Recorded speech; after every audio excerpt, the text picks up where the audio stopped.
In this video, I want to talk about a few things for the final lab. So let's start with current mirrors. So here is the basic implementation of a current mirror. We have the PNP and we have the NPN version. So here is the actual current mirror. And in the left side, we can see the biasing circuit for our current mirror. So how does a current mirror works? So here, Q1 and Q2 have essentially the same VBE. Therefore, we can approximate that they also have the same IC. And we can see here that this current source I bias is forcing this current through the IC of Q1. Therefore, we should also expect that this I bias will be forced here at Q2, assuming there is some circuit connected here. So now we can model the current mirror as a current source with a high output resistance. So here we can see the IV characteristics for an ideal current source, which is the flat one, and for the current source with a high output resistance. So now let's look at why we want to use current mirrors in the context of the common emitter amplifier. So previously we have used this circuit for our common emitter amplifier. We saw that RL controls both the DC bias and the small signal gain of our circuit. So we want the higher RL to increase the output resistance of our circuit, which results in a higher small signal gain. However, we also want a lower RL in order to increase IC, which results in a higher GM, which also increase small signal gain. So we see that there is a trade-off between IC and the output resistance. Now let's try to look at this version where we use a current mirror and it's represented as an R out in parallel with an I bias. So here we can see that the current source I bias sets the IC of our transistor. However, if we analyze this in a small signal domain, the I bias or the current source just becomes an open circuit and we still have a high output resistance. So effectively, we can control independently our IC and our R out. So now we can achieve the high R out and high IC, which results in a much higher gain than the previous circuit. So now let's look at the common collector amplifier.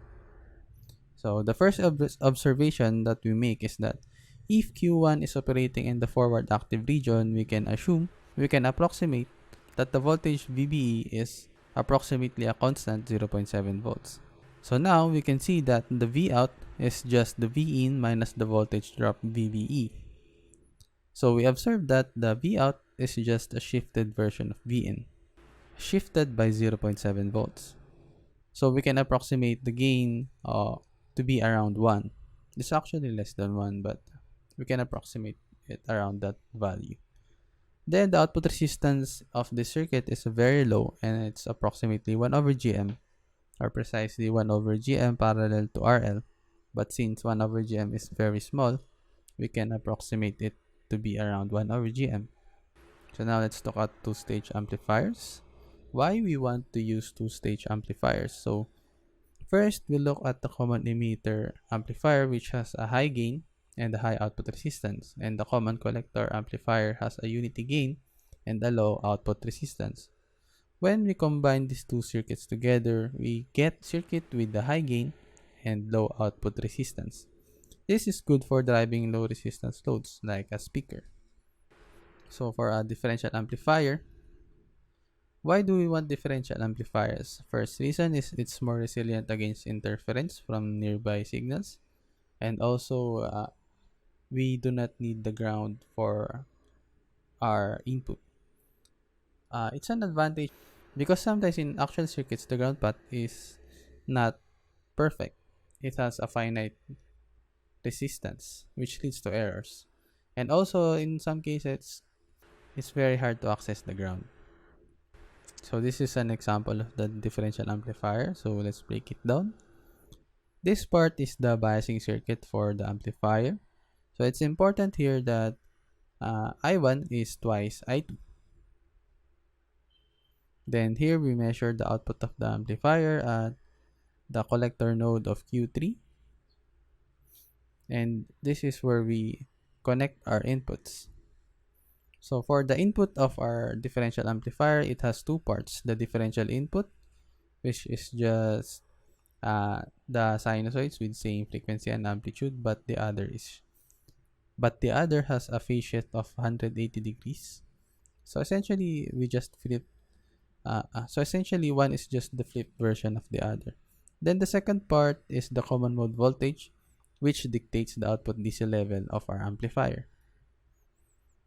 So here is the DC sweep of the common mode voltage. Here is the plot of the V out versus the common mode voltage. So here we see that the V out decreases as we increases the common mode voltage. Then after some point, it turns and then it increases. So we can use this as our guide in choosing our common mode voltage in order to achieve our desired output DC level. So once I've chosen the common mode voltage, so here I've used 4.3. I can use transient simulation in order to measure the gain of my circuit. So here I've used a differential input amplitude of 0.2 millivolts. So here, this is 0.1 millivolts for both of them. So effectively, it's 0.2 millivolts amplitude combined. And here is the resulting output. So it has an approximate gain of around 3000. So now let's try to use this differential amplifier in a two-stage amplifier. So this is what the circuit looks like. Here we use the output stage to be a common collector and our load is an 8 ohm resistor. So here is a rough guide on how to make this work. So first we choose an arbitrary value for I1 and I2, but we have to make sure that I1 equals twice I2. So maybe we can use 20 milliamps for I1. Then we use the DC sweep for the common mode voltage of V4. And we will use this as our guide in choosing the appropriate V4 in order to achieve a desired DC level for the collector voltage of Q4, which is the output of the differential stage. Then after that, you can experiment with the values of I1 and I2, then use transient simulation to see how it affects the output voltage. Now, that is the